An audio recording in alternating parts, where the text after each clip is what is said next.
안녕하십니까. 이어서 경남 뉴스입니다. 경남 경제 성장을 견인했던 창원 국가산단이 최근 어려움을 겪고 있습니다. 입주업체 대부분이 기계산업에 치중돼 있기 때문인데 창원시가 기존 기계산업에다 첨단 산업 육성에 나서기로 했습니다. 송현준 기자입니다. 지난 1974년에 조성된 우리나라의 대표적인 기계산업단지인 창원 국가산업단지. 2,400개의 업체가 입주해 지역 경제 발전을 이끌었지만 최근 매출이 떨어지는 등 어려움을 겪고 있습니다. 저희들끼리 만나면은 그런 부분은 굉장히 힘들게 서로가 토론하고 또 2016년도, 2017년도를 죄송한 이야기지만 어떻게 견딜까? 조성 40년이 지나면서 창원 산단이 노후화되고 중저위 수준의 기술력에 머무면서 경쟁력을 잃어가기 때문입니다. 창원시는 창원 산단의 기술력을 높이는 구조고도화 산업과는 별도로 정보통신과 신소재 등 첨단 산업 육성에 나섭니다. 앞으로 10년 동안 3조 5,700억 원을 투자해 기존 기계 산업과 신산업 분야 등 20개 과제를 집중 육성한다는 계획입니다.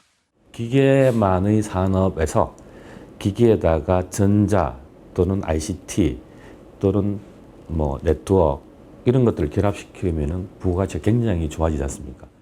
창원 산단의 첨단 산업 비중을 현재 6%에서 20%로 확대하고 창원 지역 내 총 생산액도 2012년 36조 원에서 2030년 63조 원으로 늘린다는 목표입니다. 경남도와 경남 테크노파크 또 연구기관과 협업을 해서 이 사업이 국책 사업에 반영이 되어서 우리 국비를 꼭 확보해서 우리 기업체들의 도움이 되도록 노력해 나가겠습니다. 하지만 국비 확보 문제와 함께 1,000억 원 이상을 부담해야 하는 경상남도를 설득해내느냐가 과제로 남아 있습니다. KBS 뉴스 송현준입니다. 경남에서도 처음으로 더불어민주당 소속 기초의원과 당직자들이 탈당을 선언하고 안철수 신당에 합류하기로 했습니다. 진정은 기자입니다. 손태화 창원시 의원과 김재금, 김해시 의원 등 더불어민주당 소속 기초의원 2명이 탈당을 선언하고 안철수 신당에 합류하기로 했습니다. 더불어민주당 경남도당 집행위원과 전 조직국장 등 당직자 10여 명도 포함됐습니다.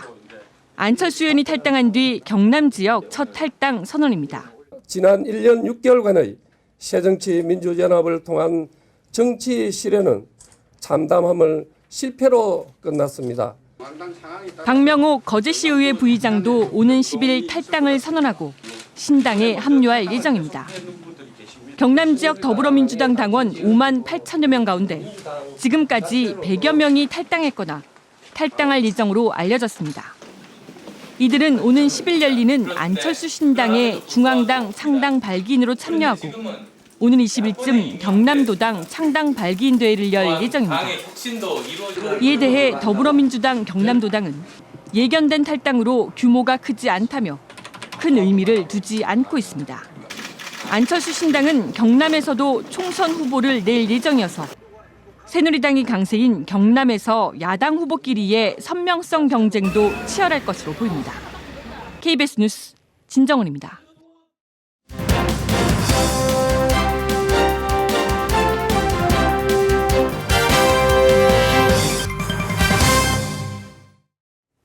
오는 4월 13일 치러지는 제20대 국회의원 선거의 예비 후보자를 소개합니다. 오늘은 진주시 갑 지역구의 현역 의원과 중앙선거관리위원회에 등록한 예비 후보자입니다. 진주시 갑 새누리당 박대출 현역 의원, 새누리당 변항종 전 진주경찰서장, 새누리당 정인철 진주 일자리 희망센터 이사장, 새누리당 최구식 전 경상남도 서부부지사, 더불어민주당 정영훈 더불어민주당 진주갑 지역위원장, 무소속 이혁 동서창조포럼 공동대표가 예비후보로 등록했습니다. 어젯밤 10시 10분쯤 김해시 대동면 초정리 한 포장 공장에서 불이 나 2시간여 만에 꺼졌습니다. 이 불로 인명피해는 없었지만 공장 내부 440제곱미터와 집기가 불에 타 소방서 추정 2억 3천여만 원의 재산 피해가 났습니다. 경찰은 목격자 등을 상대로 정확한 화재 원인을 조사하고 있습니다. 운전기사를 폭행해 무리를 빚은 몽고식품 김만식 전 명예회장에 대해 경찰이 수사에 착수했습니다. 마산 중부경찰서는 지난달 한 시민단체로부터 고발장이 접수되면서 김 전 회장을 상습 폭행 등의 혐의로 수사한다고 밝혔습니다. 고용노동부 창원지청은 어제부터 엿새 동안 근로감독관 7명이 몽고식품에 대한 특별감독에 들어가 부당 노동행위 등 근로기준법상 위반 사항이 있는지를 조사할 계획입니다. 마산 동부경찰서는 납품업체 소유의 원자재와 완제품을 무단으로 가져간 LG전자 창원공장 전 현직 간부 직원 2명을 특수절도 혐의로 불구속 입건했습니다. 이들은 지난 2008년 10월 납품업체를 바꾸기 위해 업체에 사전 제공한 금형 설비를 되가져가는 과정에서 납품업체 소유 원자재와 완제품 일부를 무단으로 빼내간 혐의를 받고 있습니다. 올겨울은 예전처럼 춥지 않다 느껴지시죠? 이상고온 현상으로 봄꽃이 개화 준비까지 하고 있습니다. 부산의 경우 겨울철 기온으로는 지난달이 42년 만에 가장 높았다고 합니다. 황현규 기자입니다. 목련 꽃봉오리가 한껏 부풀어 올랐습니다. 계절을 잊은 듯 금세 꽃을 피울 기세입니다. 도로변에는 개나리가 꽃망울을 터뜨렸습니다. 개화 시기가 3월 중순인 봄꽃 진달래도 철 모르고 피어올랐습니다. 작년보다 따뜻해가지고 작년보다 옷이 더 가볍고 그래서 밖에 더 자주 나오는 것 같아요. 해마다 이맘때면 얼음 썰매장으로 변신하던 하천. 얼음판 위를 내달리는 아이들로 가득 찼던 모습과 달리 올해는 아직 얼음 같은 얼음이 얼지 않아 썰매장 개장 시기조차 불투명합니다. 올겨울 이례적인 고온 현상은 지난달 부산, 울산, 경남 지역의 평균 기온을 보면 확연히 드러납니다.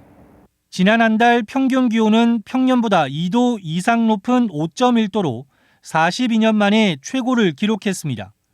동태평양의 수온이 높아지는 엘니뇨 현상의 영향으로 따뜻한 남풍이 우리나라로 유입됐기 때문입니다. 지금의 엘니뇨는 슈퍼 엘니뇨로서 적도 태평양에서 아주 높은 수온을 유지하고 있습니다. 그래서 다른 엘니뇨와 달리 우리나라 겨울철 기온에 크게 영향을 미치고 있습니다. 기상청은 엘니뇨 현상이 봄까지 이어져 이번 달은 평년 기온보다 높고 다음 달도 평년 기온과 비슷하거나 높을 것으로 내다봤습니다. KBS 뉴스 황현규입니다.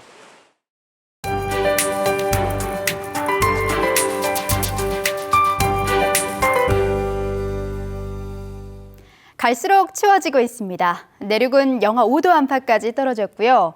창원도 0도를 가리키면서 기온은 내림세를 보이고 있습니다. 또 바람까지 약간 강하게 불어 체감 온도는 더욱 낮게 느껴지겠습니다. 옷차림을 더욱 든든하게 하셔야겠습니다. 내일은 서부 내륙을 중심으로 눈이 내릴 가능성이 있습니다.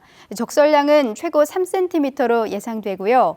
주말까지 영하권의 추위가 이어지겠습니다. 오늘은 중국에서 남동진하는 고기압의 영향을 받겠습니다.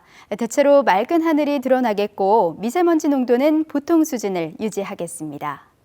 대신 대기가 무척 건조합니다. 김해와 산청에는 건조주의보가 내려진 만큼 습도 조절에도 신경 쓰셔야겠습니다. 현재 내륙을 중심으로 영하권을 맴도는 곳이 많습니다. 지금 집 밖을 나선다면 옷차림 든든하게 하셔야겠고요. 낮 기온은 어제와 비슷하거나 조금 내려가겠습니다. 창원 7도, 고성은 8도로 예상됩니다. 경남 서부 지역도 아침 공기는 무척 차갑습니다.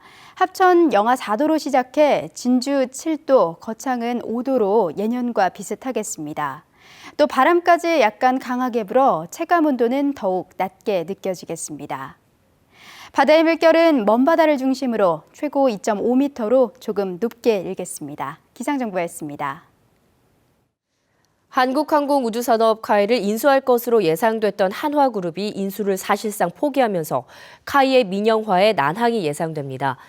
한화테크위는 보유 중인 카이 지분 10% 가운데 5.01%인 487만여 주를 매각한다고 공시했습니다. 산업은행이 지난해 카이의 지분 매각 방침을 밝히면서 한화테크위는 대한항공, 현대중공업과 함께 유력한 인수 후보로 꼽혀왔습니다. 부동산 관련 증명서 18종이 부동산 종합증명서 1장으로 통합 발급됩니다. 경상남도는 새해부터 지적, 건축, 토지 이용 계획뿐만 아니라 등기부의 특정 권리사항 유무까지 포함된 부동산 종합증명서 일사편리 서비스를 실시합니다.